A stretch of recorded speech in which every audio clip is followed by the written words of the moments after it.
Hello everyone, সেজেগুজে চলে গিয়েছিলাম বাড়ির পাশে একটা বিয়েবাড়িতে। তো বিয়েবাড়িতে এসেই প্রথমে নতুন বউকে দেখে নিলাম। তারপর মনে করলাম একটু ছবি তুলবো, কিন্তু এই লাল নীল আলোতে তো ছবি তোলার উপায় নেই, তাই সময় নষ্ট না করে সোজা চলে গেলাম খেতে। প্রথমেই ছিল ফিশ ফ্রাই, স্যালাড, সস, কিন্তু ফিশ ফ্রাইটা ঠান্ডা হয়ে গেছিলো তাই অতটা ভালো লাগেনি।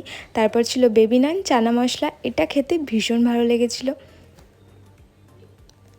তারপর ছিল ভাত, ভেজ ডাল আর চিপস। তারপর মাছ ছিল, তবে সেটা আমি স্কিপ করেছি। তারপর ছিল হলুদ পোলাও আর খাসির মাংস। এরপর চলে এলো আমের চাটনি আর পাঁপড় ভাজা। তারপর ছিল মিল্ক কেক। তারপর হাত ধুয়ে আইসক্রিম আর হজমোলা নিয়ে সোজা চলে এলাম বাড়িতে। আর বাড়ি এসে কিছু ভিডিও আর ফটো তুলে নিচ্ছিলাম। তো চলো আজকের মতন এই পর্যন্তই, দেখা হচ্ছে নতুন কোনো ভিডিও। টাটা।